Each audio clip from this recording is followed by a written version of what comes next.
नमस्कार। इस समय आप देख रहे हैं दूरदर्शन हिमाचल। मैं हूं विजय चौधरी। स्वागत है आप सभी का हमारे शो योग और जीवन के आज के इस अंक में। शो पर आज हम बात करेंगे बच्चों के सर्वांगीण विकास के लिए योग का कितना महत्व है और क्यों ज़रूरी है योग करना।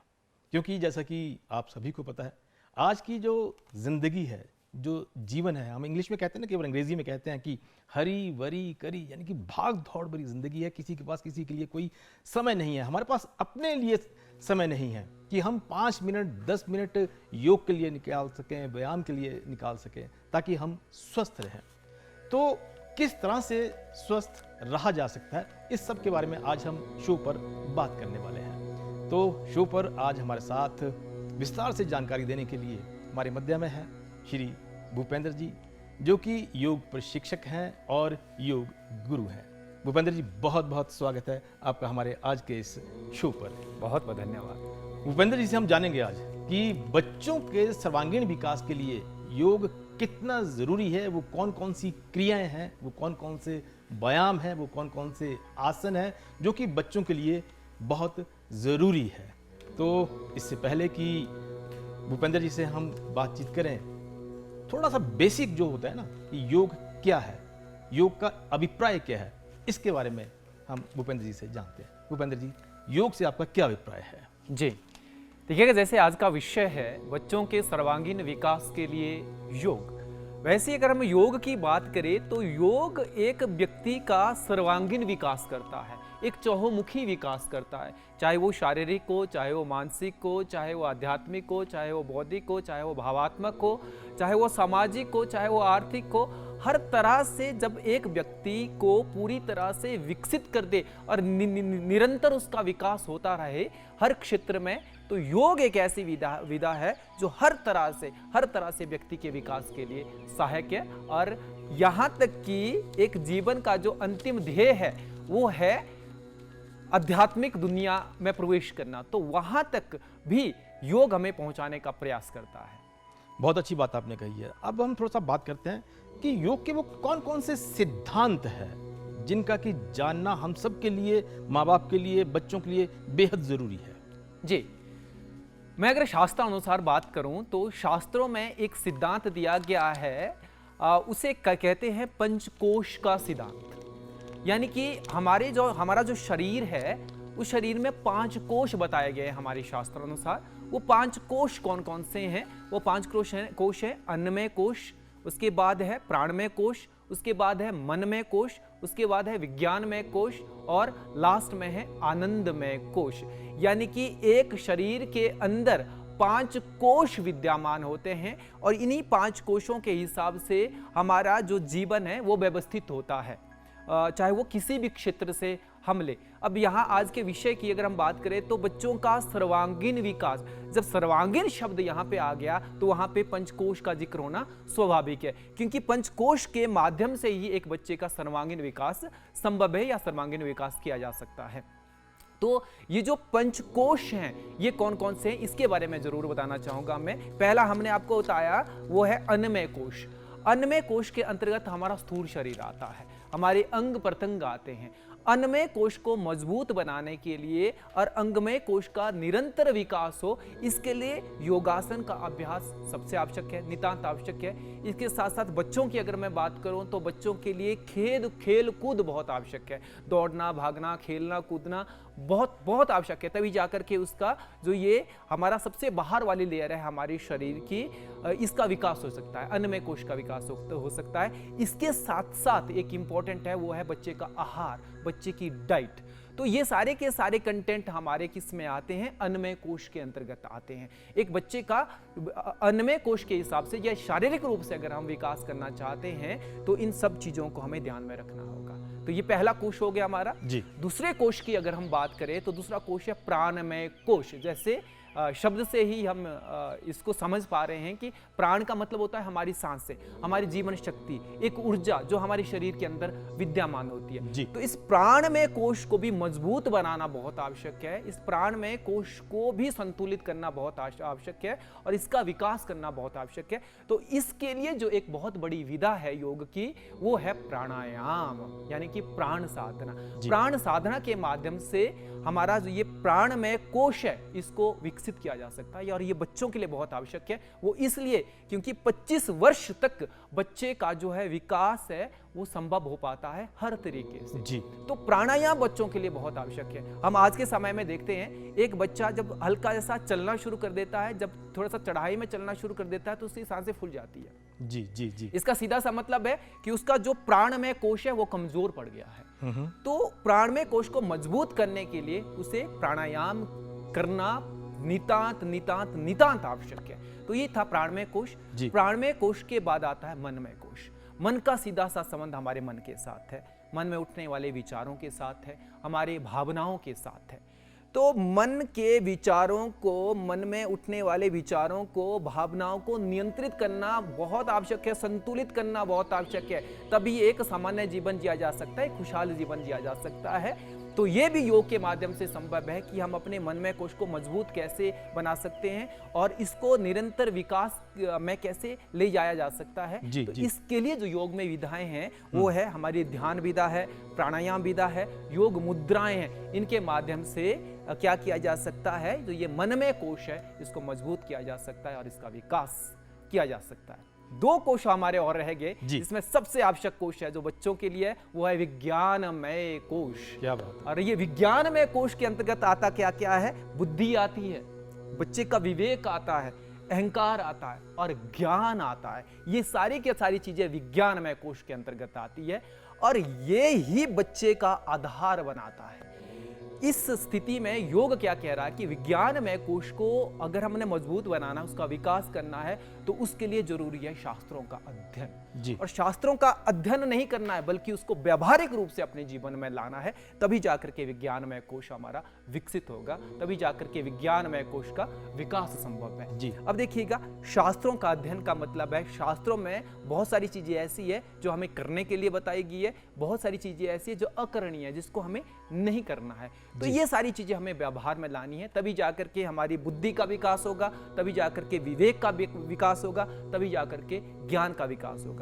जब बच्चा इस स्थिति में आ जाता है, विज्ञानमय कोश की स्थिति में आ जाता है, तो यहां पर उसकी बुद्धि विवेक इस लेवल पर आ जाता है कि वो सही और गलत के बीच में अंतर करना शुरू कर देता है। क्या सही है, क्या गलत है, क्या उचित है, क्या अनुचित है, क्या पाप है, क्या पुण्य है, क्या धर्म है, क्या अधर्म है, इनके बीच में अंतर करना शुरू कर देता है और सही समय में सही डिसीजन लेने में वो सक्षम हो जाता है और सही दिशा में जाना जो है संभव है। क्योंकि जब इस स्थिति में बच्चा पहुंच जाता है तो उसकी एक जो ऊर्जा है वो बिल्कुल एक सही दिशा की तरफ जाएगी। जब ऊर्जा सही दिशा की तरफ जाएगी, जब एक बच्चा सात्विक रूप से अपने आप को आगे ले जाएगा, निश्चित रूप से उसका सर्वांगीण विकास होने से कोई नहीं रोक सकता है। क्या बात तो ये हमारा विज्ञानमय कोश है।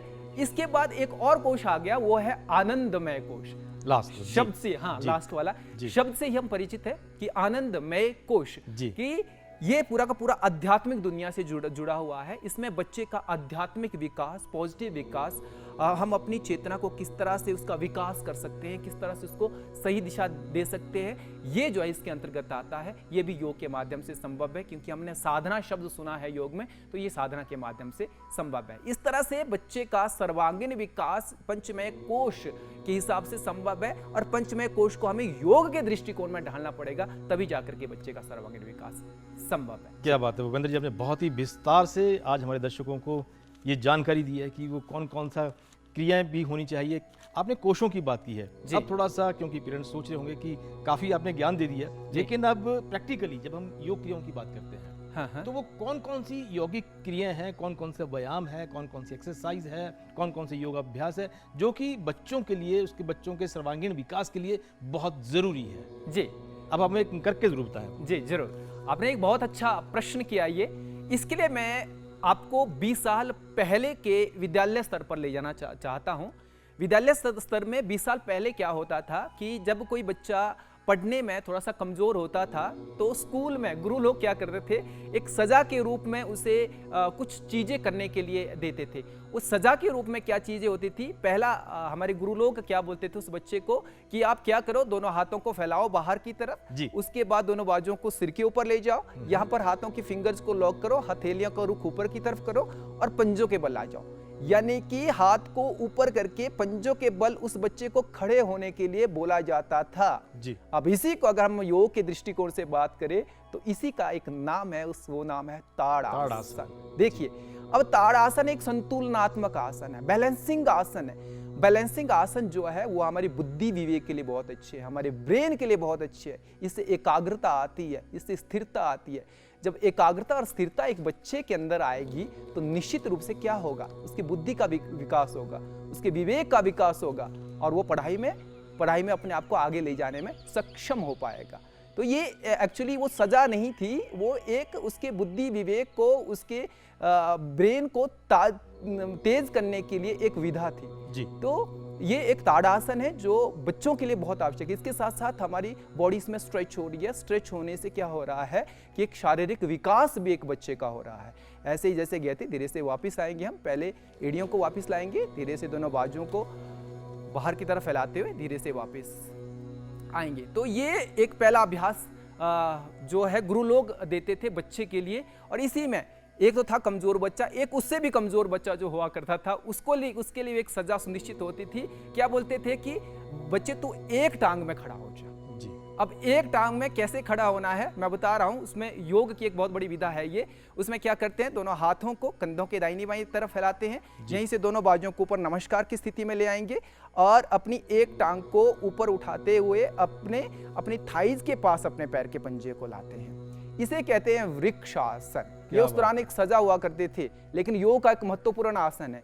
इसके भी सेम फायदे वैसे ही हैं जैसे ताड़ासन के हैं, लेकिन ताड़ासन से थोड़ा सा मजबूत है। ये ताड़ासन में हम दोनों पैरों पर बॉडी का बैलेंस बना रहे थे, यहाँ पर एक टांग पे बना रहे थे। इसका मतलब ये हुआ कि इस आसन को करने से एकाग्रता, स्थिरता और जल्दी आएगी और जो है संतुलन इससे बनेगा। तो निश्चित रूप से ब्रेन के लिए अच्छा है, बैलेंसिंग आसन है। तो सारे के सारे फायदे ताड़ासन वाले इसमें मिल रहे हैं, लेकिन थोड़ा सा स्ट्रॉन्ग आसन है। तो धीरे से वैसे ही वापस आएंगे जैसे हम गए थे। पहले बाजुओं को वापस लाना है जी। और धीरे धीरे अपनी टांग को वापस लाते हुए धीरे से प्रारंभिक स्थिति में आना है। इसी अभ्यास को दूसरी तरफ से भी इसी तरह से दोहराएंगे। मेनली मेरे कहने का मतलब है बच्चों की एकाग्रता के लिए, बच्चों की स्थिरता के लिए, बच्चों के बौद्धिक विकास के लिए ये सारे के सारे अभ्यास जो है नितांत आवश्यक है। लेकिन ये कितने समय तक आपको इस स्थिति में खड़े रहना पड़ेगा? देखिएगा, फिर से मैं उन गुरु लोगों की तरफ आपको ले जाना चाहता हूं। तो गुरु लोग क्या करते थे कि लगभग 10 मिनट 15 मिनट एक ही स्थिति में खड़ा करते थे बच्चों को। तो इसका मतलब ये हुआ कि एक बच्चा जितनी देर तक अपने आप को इस आसन में स्थिर कर पाने में सक्षम है, उतना ज्यादा लाभ उसको प्राप्त होगा। जी जी। और भी आसन होंगे जी जरूर। इसके बाद जो इससे उससे भी कमजोर बच्चे हुआ करते थे, उसके लिए एक और विधि हमारे गुरु लोग जो है बच्चों को देते थे। तो वो क्या होता था, क्या बोलते थे कि कान को पकड़ लो। अब कान को पकड़ने वाला रहस्य भी मैं आपको बताऊंगा। क्या बोलते थे कि कान को इस तरह से पकड़ो और इन कान को नीचे की तरफ खींचो, ऐसे। ये सजा देते थे उस दौरान गुरु लोग हमें, और ये बिल्कुल एक वैज्ञानिक है। इससे क्या होता है, इससे एक बच्चे का क्या, हर व्यक्ति का दिमाग तेज होता है। बस इसमें क्या करना क्या है, हमें 3 सेकंड तक इस कान के सबसे नीचे वाले भाग को नीचे की तरफ खींचना है, फिर 3 सेकंड के बाद 3 सेकंड के लिए ढीला छोड़ना है, फिर 3 सेकंड के लिए नीचे खींचना है, फिर ढीला छोड़ना है। अब देखिएगा, एक बच्चा जब गर्भ में होता है, पेट में होता है, तो हमारे कान की आकृति की तरह होता है जी। तो जो हमारे कान का सबसे नीचे वाला भाग है, तो गर्भ में यहाँ पर उस बच्चे का ब्रेन होता है, मस्तिष्क होता है। जब हम इस जगह को प्रेस करते हैं, इस जगह को दबाते हैं, तो उस दौरान ब्रेन हमारा एक्टिव होता है, सक्रिय होता है, उसमें ब्लड सर्कुलेशन बढ़ता है, उसमें संतुलन आता है, वो एक्टिव सक्रिय हो जाता है। ऐसी स्थिति में हमारी याददाश्त तेज होती है, एक बच्चे की याददाश्त तेज होती है। तो सीधा सा मतलब है कि ये एक बच्चे के याददाश्त के लिए, एक बच्चे के ब्रेन के लिए, एक बच्चे के बौद्धिक विकास के लिए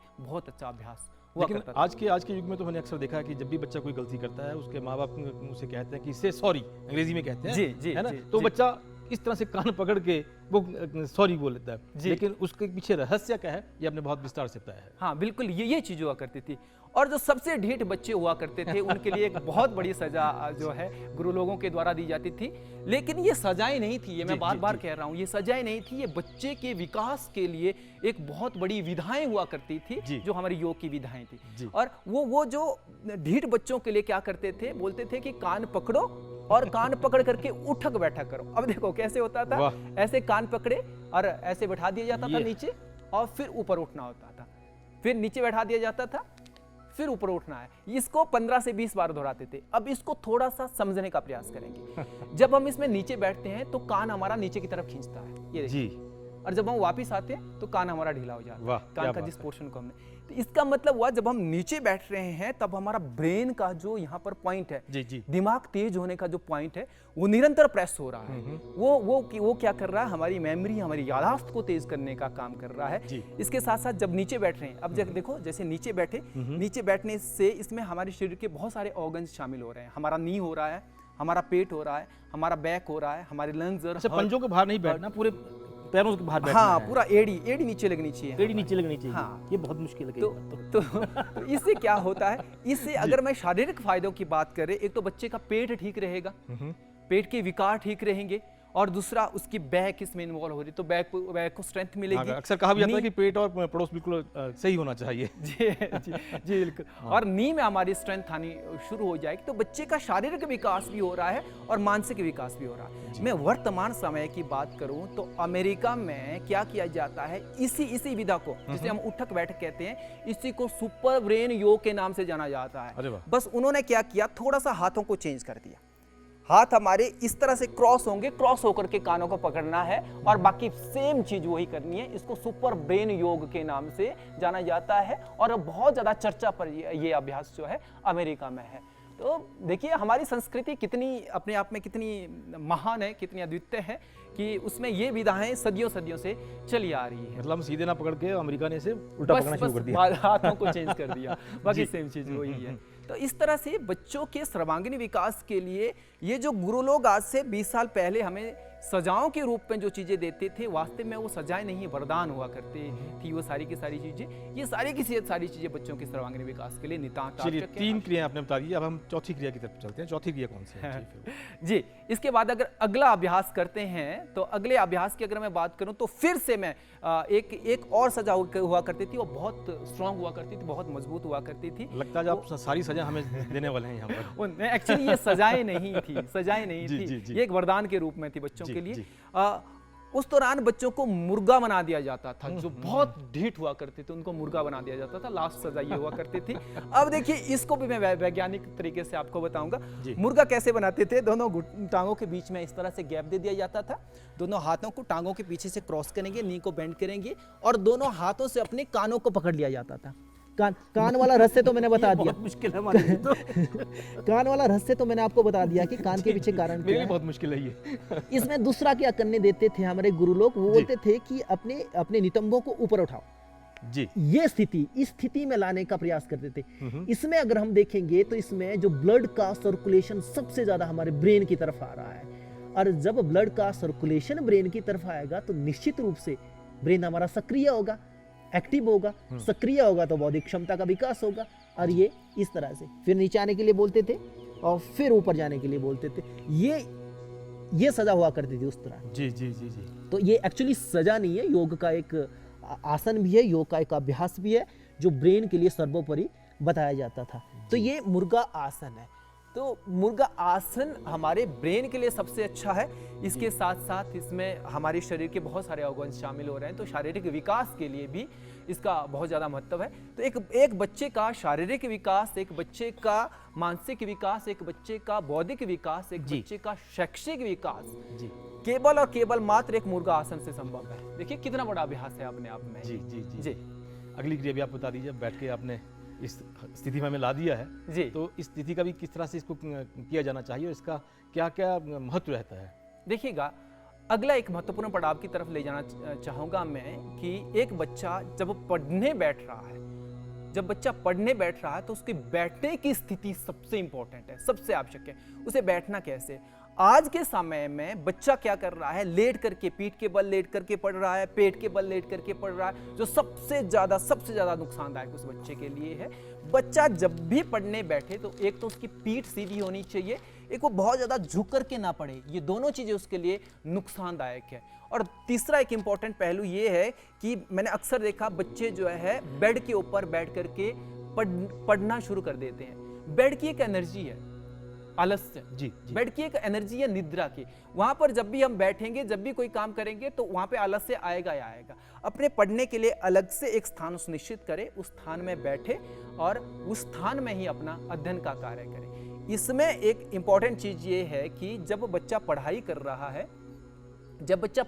रहा है तो उसे पढ़ने के साथ साथ लिखना आवश्यक है। जी। अब ये लिखना आवश्यक क्यों है ये भी मैं बता देता हूं आपको।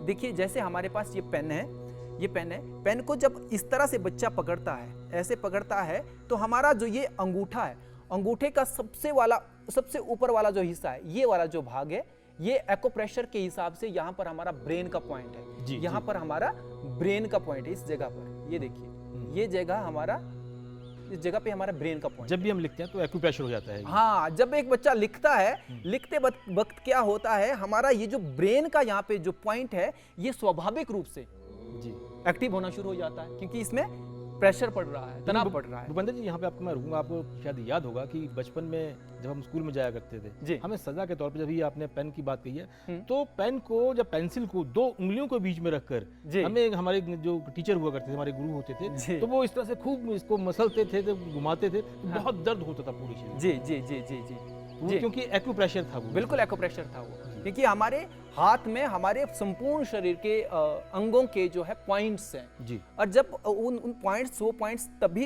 एक्टिव होते हैं जब उनको प्रेस किया जाता है। जब उनको प्रेस किया जाता है तभी पॉइंट होते हैं। बिल्कुल सेम ये पढ़ाई वाला भी ये पॉइंट है। मेरे कहने का मतलब यहाँ पे ये है कि बच्चा जब पढ़ रहा है तो पढ़ते उसको लिखना भी साथ में है। और लिखना क्यों आवश्यक है वो मैंने आपको बता दिया, क्योंकि हमारा ब्रेन का पॉइंट जो है यहाँ पे सक्रिय हो रहा है, एक्टिव हो रहा है। दूसरा, एक और काम करेंगे सारे बच्चे उस दौरान जब वो पढ़ रहे होते हैं, अपने साथ एक पानी का गिलास जरूर रखें। और पानी एक ऐसी चीज है जो हमारी शाब्दिक एनर्जी को सबसे ज्यादा खींचता है। जी जी। और जब बच्चा पढ़ रहा होता है, पढ़ करके जब उसने पढ़ाई अपनी पूरी कर ली, पूरी करने के बाद वो जो पानी का गिलास है उसको पी ले जी। इसके दो फायदे होंगे। पहला फायदा क्या होगा कि बच्चे ने जो पढ़ा, लिखा और उसके बाद याद किया, वो उसने कर दिया। उसके साथ साथ जो शाब्दिक रूप से उसने जो एनर्जी खर्च की थी, वो पानी ने क्या कर दिया था, खींच ली थी जी। और जब उस बच्चे ने वो पानी पिया, जो वो एनर्जी उसने खींची थी पानी ने, वो सारी की सारी वापस उस बच्चे ने ले ली। तो अन्य विधियों के बारे में भी आपसे मैं जरूर चर्चा करूंगा, क्योंकि हमारे दर्शक सोच रहे होंगे कि हमने विस्तार से उन्हें बता रहे हैं तो और कौन कौन सी वो यौगिक क्रियाएं हैं जो कि बहुत ही महत्वपूर्ण है बच्चे के सर्वांगीण विकास के लिए। देखिएगा, यौगिक क्रियाएं से पहले एक अवधारणा है योग की, वो है पंचभूत अवधारणा। इसका जरूर, हाँ, इसका जिक्र जरूर करना चाहूंगा, क्योंकि हमारे पास समय कम रहता है, तो हम चाहते हैं कि सब चीजों को अपने कार्यक्रम में शामिल किया जाए। मैं इसको बस संक्षिप्त में समझाने का प्रयास करूंगा जी। एक मनुष्य का निर्माण पंचमहाभूत तत्वों से हुआ है, अग्नि, वायु, आकाश, पृथ्वी और जल जी। तो ये पांच महाभूत इकट्ठे होकर के एक शरीर का निर्माण करते हैं। अक्सर आज के समय में देखने को क्या मिलता है, एक बच्चा जब मिट्टी के साथ खेल रहा होता है या नंगे पांव जब मिट्टी में चल रहा होता है, तो पेरेंट्स अक्सर उसको रोकते हैं कि बेटा मिट्टी के साथ मत खेल, हाथ खराब हो जाएंगे। जब वो पानी के साथ खेल रहा होता है तो बोलते हैं कि पानी के साथ मत खेल, क्या हो जाएगा, कपड़े खराब हो जाएंगे। जब वो धूप में जा रहा होता है तो हम पेरेंट्स बोलते हैं कि धूप में मत जा, हाँ, काला हो जाएगा। और जब वो खेलने, कूदने, दौड़ने, भागने जा रहा होता है खुले आसमान के नीचे, फिर पेरेंट्स रोकते हैं, गिर जाएगा, कहीं चोट लग जाएगी। एक्चुअली है क्या कि इनके जो पंच महाभूत तत्व है, अग्नि, वायु, आकाश, पृथ्वी और जल, इन चीजों से हमने उस बच्चे को दूर करना शुरू कर दिया है। और जब जितना दूर बच्चा यहाँ से होगा, उतना ज्यादा उसके शरीर में विकृतियां आ जाएगी, उसके अंदर विकार आने शुरू हो जाएंगे। तो बच्चे को मिट्टी के साथ खेलने दीजिए, नंगे पांव से उसको चलने दीजिए मिट्टी के साथ, तो उसका पृथ्वी तत्व संतुलित हो जाएगा। पानी के साथ खेलने दीजिए, आसमान से पानी गिर रहा, भीगने दीजिए उसे, जल तत्व संतुलित हो जाएगा। उसे धूप में जाने दीजिए, अग्नि तत्व संतुलित हो जाएगा। खेलने कूदने कूदने दीजिए उसको खुले आसमान के नीचे, उसका वायु तत्व और आकाश तत्व संतुलित हो जाएगा। जब ये सारे पंचभूत तत्व संतुलित हो जाएंगे, जिससे उसका शरीर का निर्माण हुआ, तो कैसे उसका विकास कौन रोक सकता है? जब प्रकृति उसके साथ है, कौन रोक सकता है उसको? ठीक है भूपेंद्र जी, मैं आपने बहुत विस्तार से चर्चा में बातें आपने कही है, बहुत अच्छे से समझाया। लेकिन अब हमारे दर्शक चाह भी रहे होंगे कि अब थोड़ी सी वो कौन कौन सी क्रियाएं हैं जो कि बच्चों को बहुत जरूरी है, वो आप हमें बताएं। हाँ, देखिए, एक और आवश्यक बात है प्राणायाम। प्राणायाम योग का एक बहुत महत्वपूर्ण अंग है। प्राणायाम के बारे में जिक्र जरूर करना चाहूंगा, यह बहुत आवश्यक है बच्चों के लिए, बहुत आवश्यक है। तो प्राणायाम में मैं आपको सीधा सीधा स्वर योग की तरफ ले जाना चाहूंगा। स्वर, मनुष्य के शरीर में 3 स्वर बताए गए हैं, सूर्य स्वर, चंद्र स्वर और सरस्वती स्वर जी। हम यहाँ पे 2 स्वरों का जिक्र करना चाहेंगे, सूर्य स्वर और चंद्र स्वर का जिक्र करना चाहते हैं और समझाना का भी प्रयास करना चाहूंगा मैं। हमारा जो राइट नोस्ट्रल का छिद्र होता है वो सूर्य स्वर का प्रतीक होता है, और लेफ्ट नोस्ट्रल का छिद्र जो होता है वो चंद्र स्वर का प्रतीक होता है, और एक टाइम में एक ही स्वर चलता है जी। और जब जो स्वर चल रहा है उसके जो गुण होते हैं वो उस दौरान एक्टिव होते हैं। जैसे कि जिस दौरान सूर्य स्वर एक्टिव होता है तो चंचलता वाले जितने कर भी प्रवृत्तियां रहती है मन में, वो सक्रिय हो जाती है। और जब चंद्र स्वर एक्टिव होता है तो चंद्रमा का मतलब होता है शीतलता। कैसे करना चाहिए वो भी आप जरूर बताएं जी। चर्चा काफी हो चुकी है हमारी जी जी जी। तो इसमें क्या होता है कि एक बच्चे का मन जो है चंचल रहता है, तो उसको अपना चंद्र स्वर एक्टिव करना आवश्यक है, तभी जाकर के उसमें एकाग्रता आएगी, स्थिरता आएगी और उसकी बुद्धि का विकास होगा। करना क्या है, हमें अपने राइट हाथ के अंगूठे से अपने राइट नोस्ट्रल को बंद करना है और अपने लेफ्ट नोस्ट्रल से पूरी सांस अंदर भरनी है और लेफ्ट से ही पूरी सांस बाहर छोड़नी है। फिर लेफ्ट से ही सांस पूरी अंदर भरनी है, लेफ्ट से ही पूरी सांस भरनी है, छोड़नी है, फिर लेफ्ट से ही पूरी सांस भरनी है, लेफ्ट से ही पूरी सांस बाहर छोड़नी है। इसका अभ्यास एक बच्चे को लगभग 5 मिनट लगातार करना है। 5 मिनट लगातार जब इस बच्चा इसका अभ्यास करेगा तो उसका चंद्र स्वर एक्टिव हो जाएगा। चंद्र स्वर जब एक्टिव हो जाएगा तो स्थिरता, एकाग्रता आनी प्रारंभ हो जाएगी, और एकाग्रता, स्थिरता के साथ जब अभ्यास किया जाएगा निश्चित रूप से उसका बौद्धिक विकास होगा। बौद्धिक विकास तो होगा ही होगा। हमारे पास लगभग इस समय 3 या 4 मिनट हमारे पास शेष बचे हैं। मैं चाहूंगा कि आप कम से कम 5 या 6 ऐसी वो कौन कौन सी यौगिक क्रियाएं हैं, व्यायाम है, जो बच्चों के लिए बेहद जरूरी है उनके सर्वांगीण विकास के लिए। हम उस पर काफी चर्चा हम कर चुके हैं जी। इसके बाद भस्त्रिका प्राणायाम बहुत आवश्यक है। थोड़ा सा भस्त्रिका प्राणायाम का जो अभ्यास करने वाला पड़ाव है वो थोड़ा सा चेंज है। दोनों हाथों की स्थिति में लाएंगे, सांस भरते हुए दोनों बाजुओं को ऊपर ले जाएंगे और ऊपर हाथों की फिंगर्स को खोलेंगे, और सांस छोड़ते हुए दोनों बाजुओं को नीचे आएंगे और हाथों की फिंगर्स हमारी क्लोज होगी। चलिए इसको अभ्यास करके बताता हूं मैं। सांस भरते हुए ऊपर, सांस छोड़ते हुए नीचे, सांस भरते हुए ऊपर, सांस छोड़ते हुए नीचे, सांस भरते हुए ऊपर, सांस छोड़ते हुए नीचे, सांस भरते हुए ऊपर, सांस छोड़ते हुए नीचे। इसका अभ्यास 5 मिनट लगातार दोहराना है। लगातार इसका अभ्यास करना है। शारीरिक और बौद्धिक विकास के लिए, ये भी बच्चों के लिए बहुत बहुत बहुत आवश्यक है। इसे भी सुपर ब्रेन योगाभ्यास के नाम से इस विधा को जाना जाता है। ब्रेन के लिए सर्वोपरि है। अगली क्रिया बता दीजिए जी। इसके बाद अगली है 2 अभ्यास है, एक भ्रामरी प्राणायाम और एक ओंकार गुंजन। ये दोनों चीजें बहुत जरूरी है, भ्रामरी प्राणायाम और ओंकार प्राणायाम। तो भ्रामरी प्राणायाम को मैं एक शॉर्टकट में बताना चाहूंगा। गहरी लंबी सांस भरनी है हमें और गुंजन करते हुए सांस बाहर छोड़नी है। कैसे? गहरी लंबी सांस भरेंगे, गुंजन करते हुए सांस बाहर छोड़ेंगे।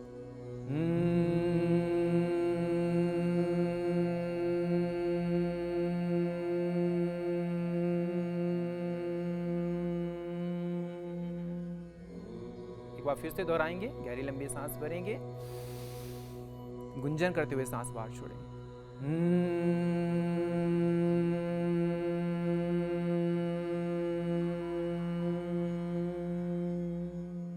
10 से 15 बार इसका अभ्यास दोहराना और इसके तुरंत बाद ओम का उच्चारण करना है। गहरी लंबी सांस भरेंगे और ओम का उच्चारण करेंगे। एक बार ही करेंगे जी।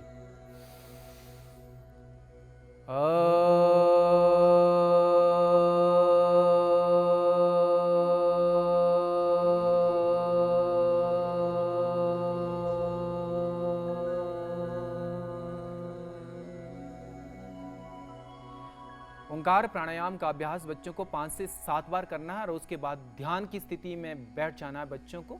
ध्यान की स्थिति के लिए भी एक चीज मैं बता देना चाहूंगा कि एक बच्चे की जितनी उम्र है, कोई बच्चा 6 साल का है तो उसे 6 मिनट ध्यान एक दिन में बहुत जरूरी है। जो बच्चा 10 साल का है तो उसे 10 मिनट एक दिन में ध्यान करना बहुत जरूरी है, ताकि वो मानसिक रूप से, शारीरिक रूप से, आध्यात्मिक रूप से अपने आप को विकसित कर सके, अपना विकास कर सके।